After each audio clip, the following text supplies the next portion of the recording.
So you would say that people have, they're actually different kinds of financial personalities? Definitely, and they develop much younger than most people think.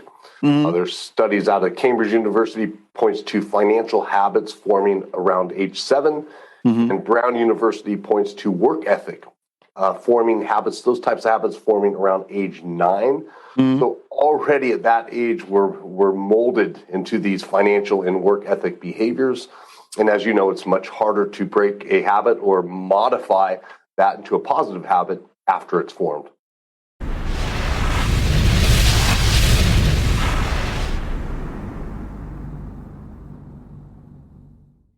My guest today is Vince Shorb, one of the country's leading advocates for promoting financial wellness and a thought leader in teaching and scaling financial educational programming.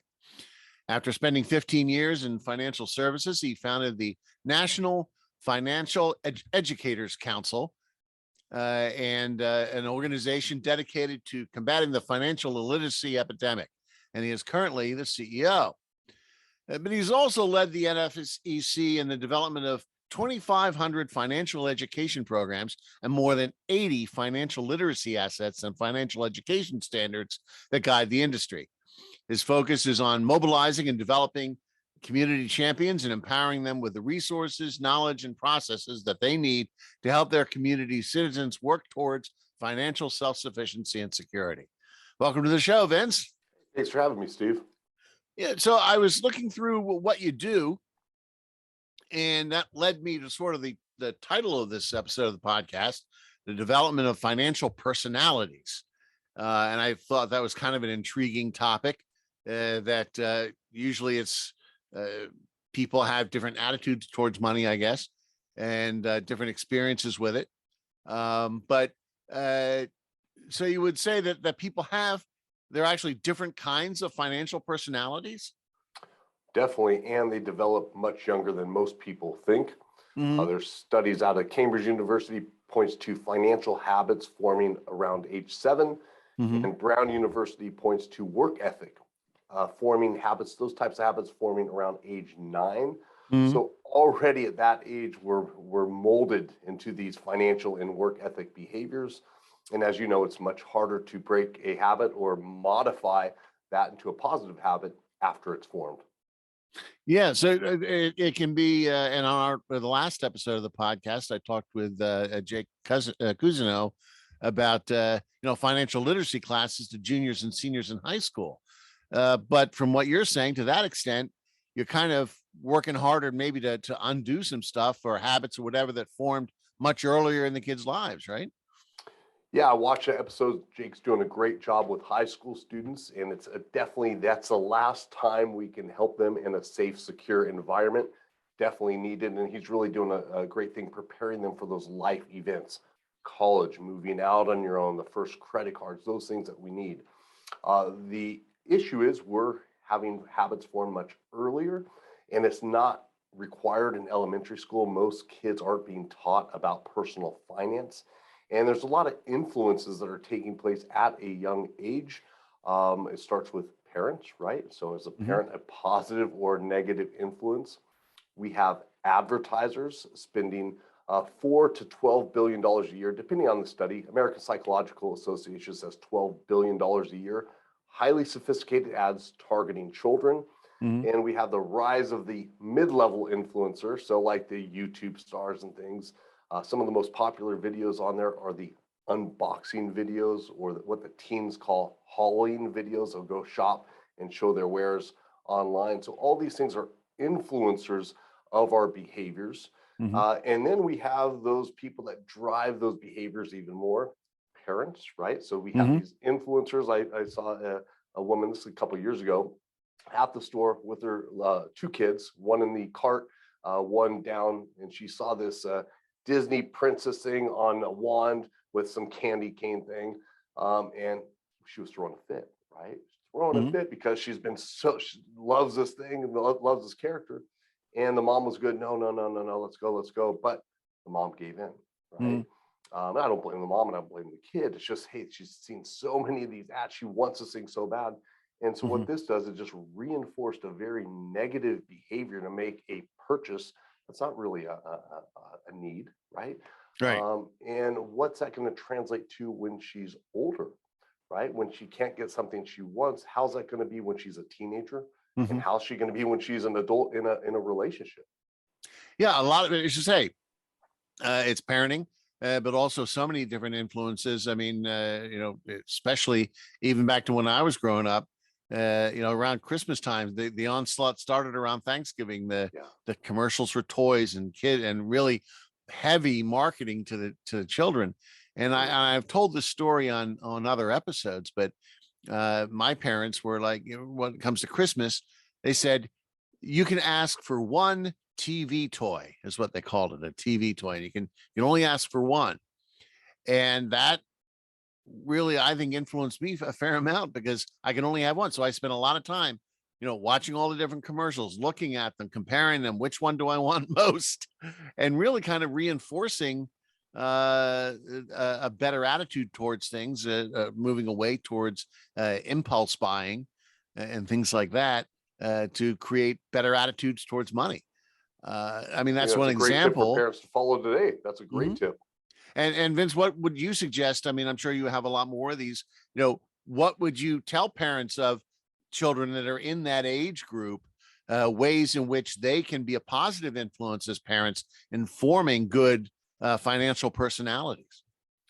Yeah, one is follow the lead of your parents. I think that's a teachable moment. So looking Hmm. for those teachable moments, whether it be picking one gift for Christmas or any holiday, or going to the store and comparison shopping with them, explaining why you're selecting certain items over others, and even taking them to meet your banker, your CPA, getting used to those professional conversations.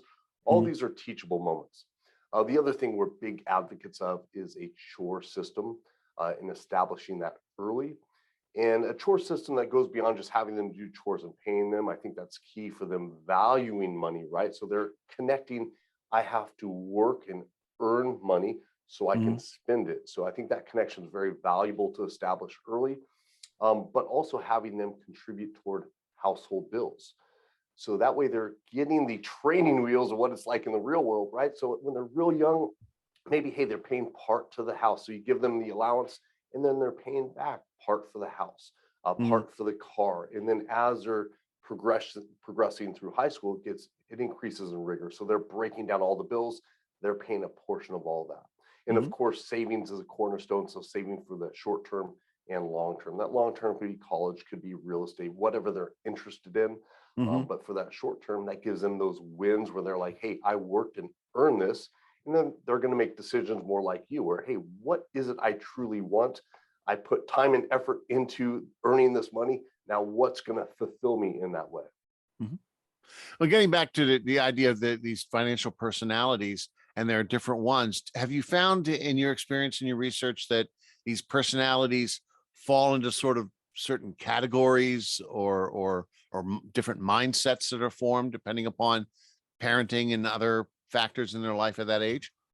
Definitely. I think everybody's unique, but there's some definite patterns we see. I think a lot of it has to do with socioeconomic status that people are born into. Hmm. Just some of our earlier events, we noticed this early on when we were in higher net worth areas, higher socioeconomic status areas. We do a compounding interest question, right? And we Hmm. teach it in class. Hey, here's what compounding interest can do. I think it was like 7% saving $100 a month. What does that grow to over 60 years, right? Hmm. Now, in the higher net worth areas, they got that question mostly right after the instruction. In the lower socioeconomic areas, the pre and post test remained about the same. 20 to 30% got that question right.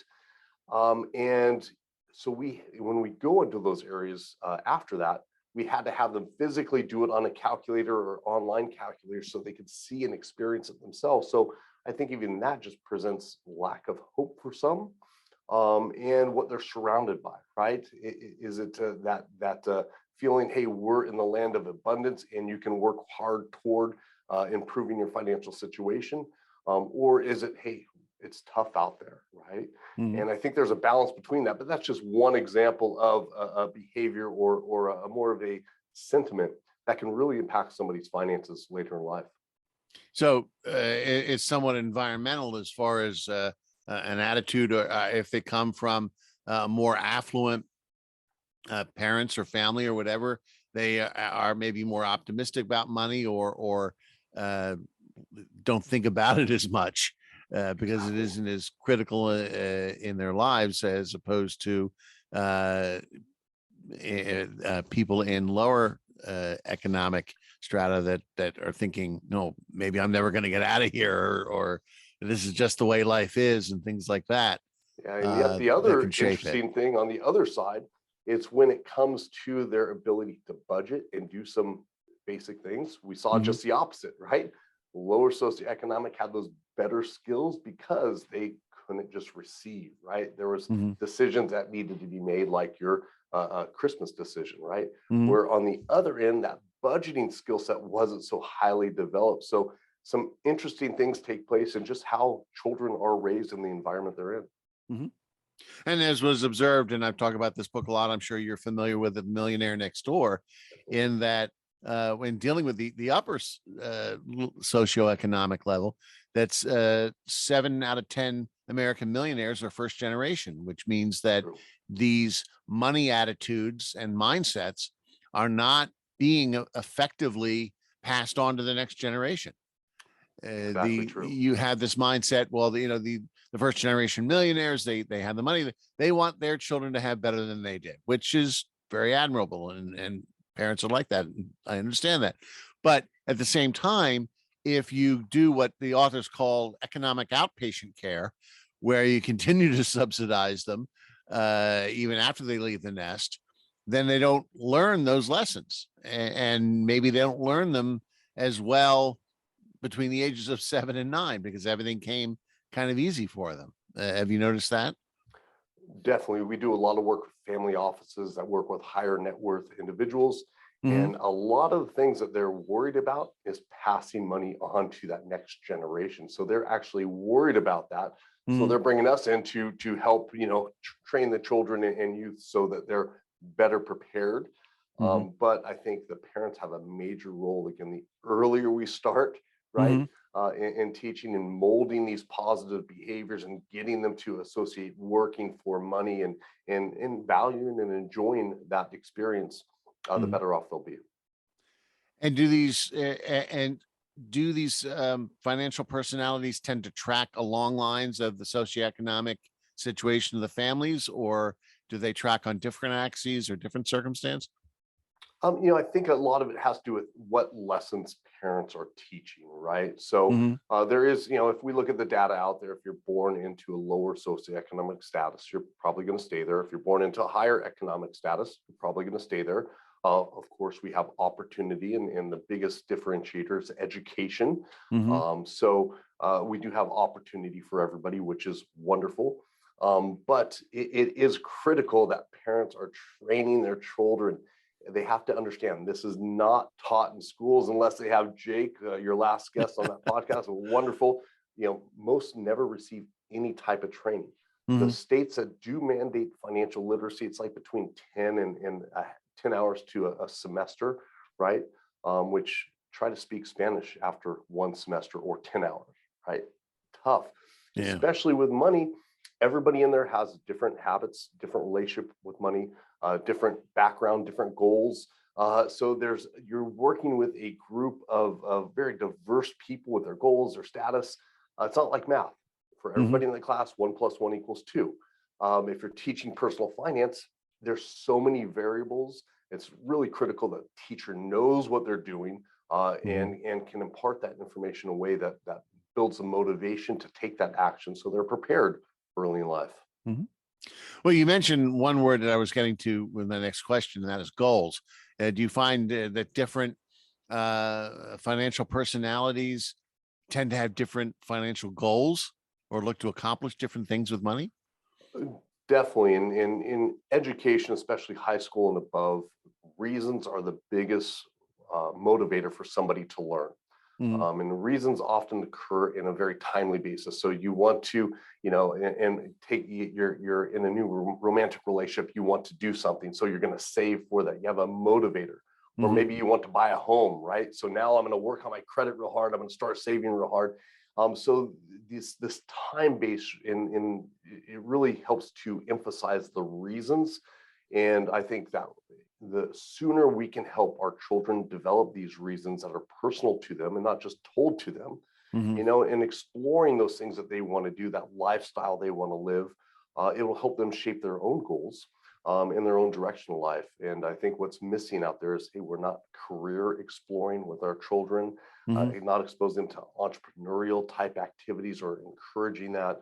And definitely not, relating money to that lifestyle they want to live. So if that Mhm. kid's always talking about, let's say a high school student had a friend that every day he brought a surf magazine to lunch with us, flipped through it. He wanted to travel everywhere. I caught up with him in a reunion. He went nowhere, right? And that was really sad to see. Mhm. He had goals, but he did not follow through on those steps. Mhm. So I think as parents, if we can nurture that while they're still at home, and even educators, if we can nurture that in the classroom, they stand a much better chance of reaching those goals they have. Now there are goals and then there are goals. Some are Yeah, short term, some are that's long true. term. And you said that the outcomes or what they want can be a motivator towards that goal.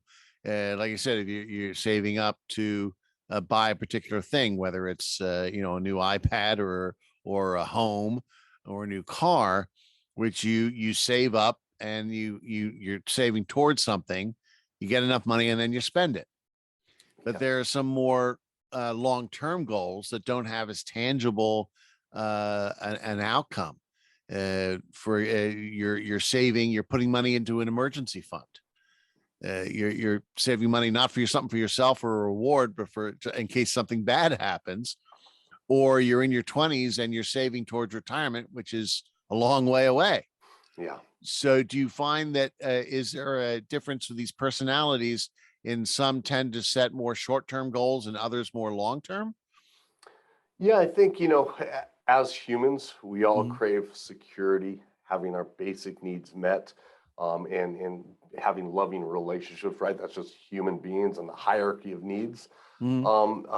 But we also desire pleasure, right? So Mhm. there's always a fight between that long-term vision we have and that short-term pleasure. And if you remember that marshmallow study, there's a Yes. study they put kids, they gave a kid, and if you watch the video, it's funny watching these kids' faces, but they put a marshmallow in front of the kids. They say, hey, wait 5 minutes. If you don't eat that, you'll get two marshmallows, right? Some of the kids are good. Most of the kids are like moving around, they're smelling it, they're putting it to their face, they're picking off little pieces so they get a second one. Some one girl just threw it in her mouth, done, right? She didn't care. Yep. I want this now. So that's just a funny, simple example of some personalities. Mhm. Now it's a muscle. We can change those personalities, we can modify, but it really takes a high amount of parental involvement. And what we always say in financial literacy space, it's not about just knowing the content, right? We Mhm. need to help shape and mold behaviors, because knowing what a good credit score is doesn't mean you're going to have one. Knowing Mhm. what a budget is doesn't mean you're going to follow one. So it's really important that we're building those financial habits, building those financial muscles. So the next time we're presented with that option of everybody always uses the coffee example, right? Hey, should I buy that coffee or not? Well, Mhm. hey, maybe you can limit that to a week or every few weeks. Mhm. So I think it's about muscle building, and we can do that even as adults. It's easier to mold when we're children, but even with adults, hey, if you find yourself overspending in certain areas, just try that cutback method, right? Some people do Mhm. the cold turkey method. It just depends on what works for you. But if you follow even kind of how smokers quit, kind of a similar thing. They're trying to build up a muscle resisting something. And that's what we're doing with personal finance, especially in areas of overconsumption. And it's not as simple as just short-term goals or just long-term goals. I mean, financial freedom and security is made up of goals, both short, medium, and long term, and Very knowing true. how to balance them. And maybe saying, well, if you set to have an emergency fund to put, you want 1,000 in there, but if you can save 1,200, then you can spend that 200 on a treat for meeting that goal. and There you maybe go. create a reward system for yourself for meeting that. Because it's not always, some people, like I said, they'll save up the money for something and then they'll buy it and then the money's gone. And you have a series of short-term goals. So yeah, these goals can be different. Now, do people, again, depending upon their financial personalities, do these personalities cause them to make some financial decisions that might not align with these goals that we're talking about? Most definitely. And I think we could see a lot now with the current environment, right? Some people have been, working toward their goals, feeling they're getting ahead, feeling Hmm. like things are moving well. And then we have inflation, gas prices, things that are kind of pulling them back down. Hmm. So we can even have somebody super motivated working toward those goals on a good format, but then they get a little beat up, right? Hmm. And what happens when you get beat up where your portfolio takes a big hit? You don't want to look at that statement. You don't want to readdress that budget, right? You don't Hmm. want to look at it because then it becomes tangible. Hmm. So a lot of it too becomes down to, can I weather the storm? Do I have that behaviors and those personalities developed so I can weather storms and get through it? And this is where we see a lot of people have challenges, right? Anytime we're doing something positive, we're cutting back, we're working extra, we're on the right path. And then all of a sudden, something mostly out of our control impacts us, right? It almost feels helpless. Hmm. It almost feels like, what I do all that work for, and I'm back to where I started. And this is where we see even personalities change. You can have somebody super motivated and then get hit by something and then be super demotivated. So our personalities are not consistent, they change over time. And I saw this a lot in my years in financial services where people would freeze, right? Something would be happening to the market and they would freeze. They wouldn't want to make a move Hmm. because they just hoped, I hope it goes up. And they're so fearful of it going down. It's malleable. Our personalities can change. But the more we can strengthen those habits early on and those behaviors and really have a personality of, hey, I can weather the storm. I have backup plans after backup plan. And whatever the reality of the world is, I'm going to get through it. I think that's an important personality to develop in our youth and adults too. But what kind of decisions, wrong decisions, you've described, people may be setting these goals and working towards them, but some roadblocks get thrown in their way, whether it's a recession or a correction in the market Mhm. or inflation or the loss of a job, that can sort of demotivate them. But there's a right way and a wrong way to deal with these roadblocks. What kind of wrong decisions do you see people making when this happens? Uh, I, the main one I see is just hiding from it, right? They Hmm. don't change. Their plan doesn't change. They don't want to look at that budget. It doesn't change. So they had a plan that was working. It's going to stay that way. The other thing I see is just the I guess the motivation behind their plan Hmm. takes a hit, and then they may go back to other behaviors, saying, "Hey, it didn't work. Hmm. Forget it. I'm going to go back when I was having fun. Right? Go out to eat. 4 nights a week. That was fun. I've been living a frugal life, not having fun, cutting back, and I'm getting nowhere. Right? I think it's just more of uh, avoiding that situation and knowing that, hey, things are Hmm. going to happen no matter what. I'm going to stick toward this plan and make appropriate adjustments. Yeah, hey, if your income's limited now and you can't save what you used to, well, what can you save? Is it $10 a month instead of 100? Or hey, if you're adding debt, which some people are doing now, how could you limit that as opposed to just saying, hey, forget it? Hmm. So I think it's just staying focused on those objectives and being able to weather different storms. And sometimes the solution is somewhat counterintuitive. I mean, the one example is you have, and people that are somewhat risk averse, I would think, tend to do this. The market goes down, there, it drops. We go into recession, or there's a major correction, or something like that, and they panic because they look at their savings, their investments, and they've lost a lot of value. Stories told of a financial advisor who was talking with someone in the elevator who says, "Boy, I lost a lot of money in the market yesterday." And she said, "Oh, you sold your position?" And I said, "Well, no." And said, "Well, you haven't really lost anything, have you?" The Yeah, the true. loss is only realized if you sell it. Yeah. It's just the price went down. And now you talked about staying the course, which is right. You just keep on plugging ahead. Over the past more than a century, including the Great Depression, the market has shown returns on investment that have been very good.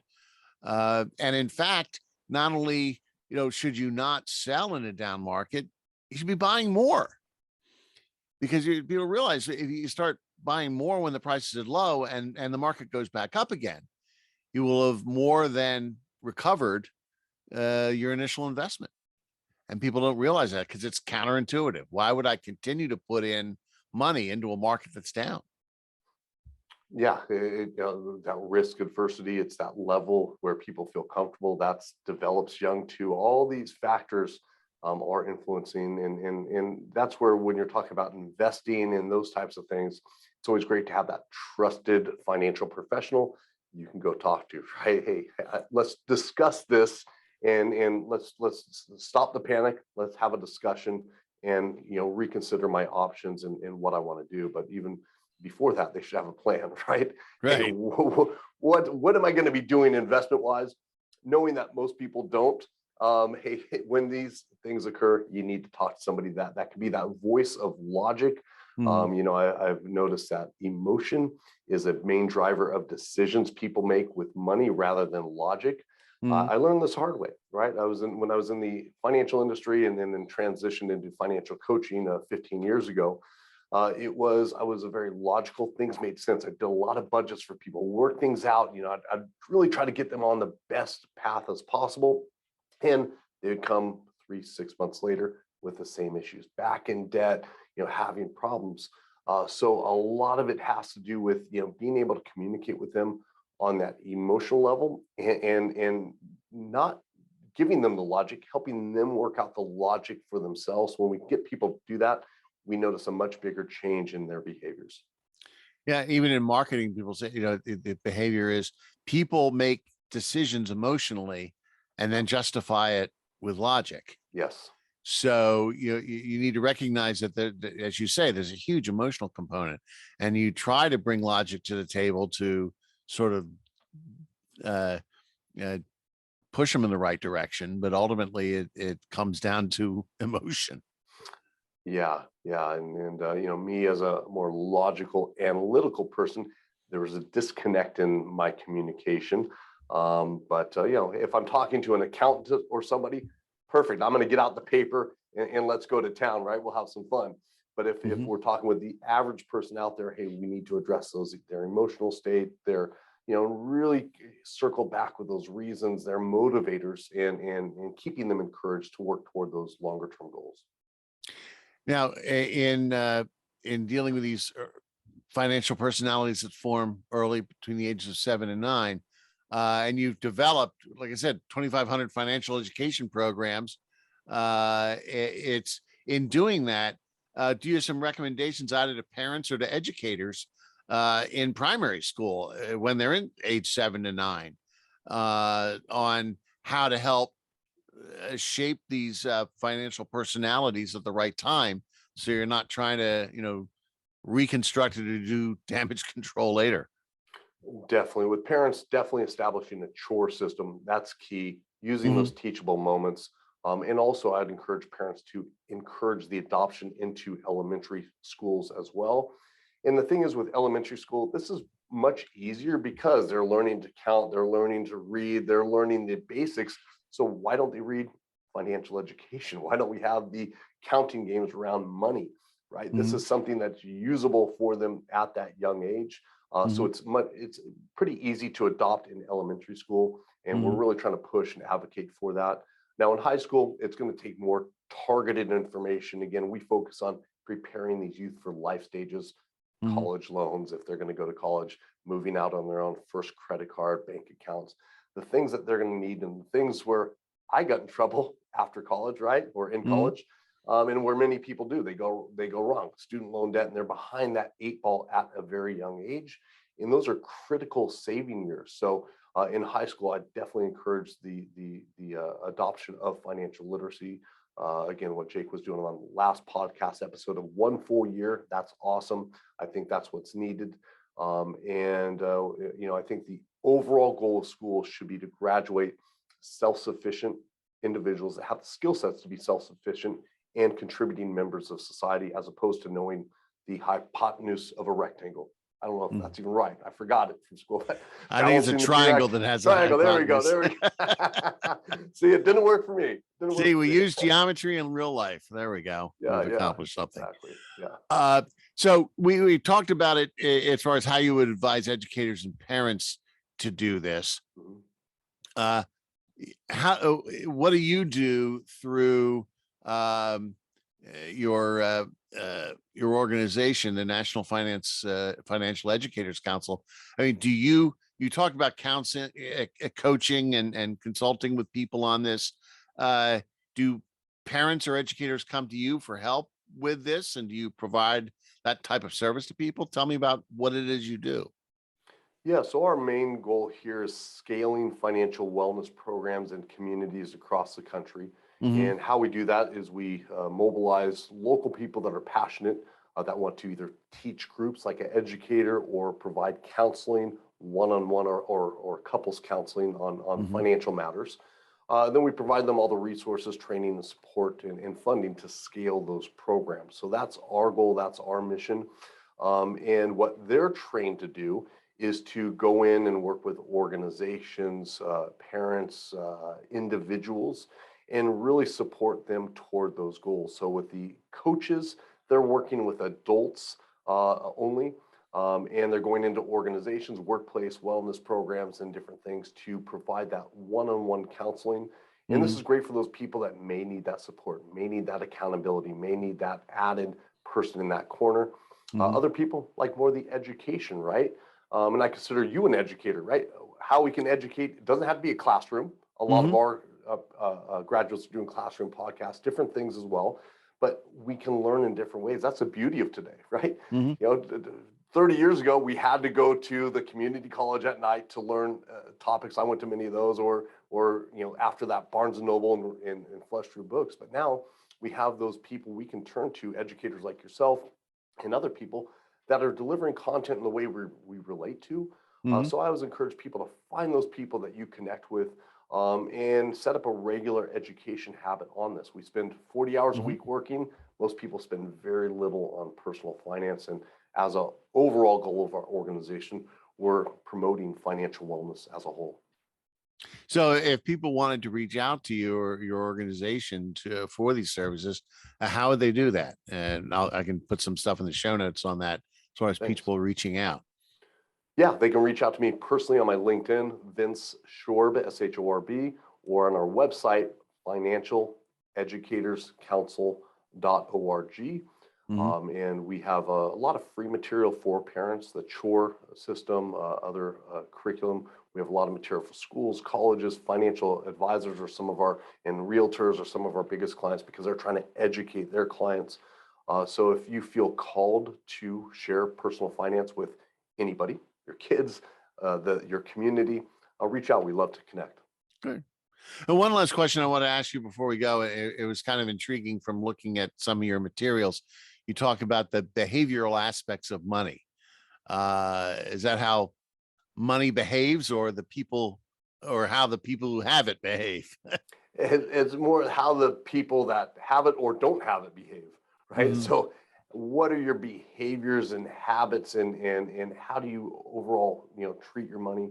Are you a good steward of your money? Is it frivolous to you? And again, hey, I'm not judging. Some people say, hey, I don't care. I'm going to have fun today. If I die tomorrow, I don't have it. Other people are, hey, I want to save and live for more secure tomorrow. Everybody has that different goal in life. Cool, right? Great for you. I just want to make sure you and your family have security enough for the near term and are working towards something longer term, so that you can live that type of life, throughout till the end. Yeah. Sounds great. All right. Well, folks, listeners out there who are looking for more information on this and getting your developing the right financial personality for your children from an early age, feel free to reach out to Vince. As I said, I'll leave some information in the show notes on that. Thank you for being on the show, Vince. A lot of great information. I'm sure that'll get out and help a lot of people. I hope so. Thanks for having me. Mhm.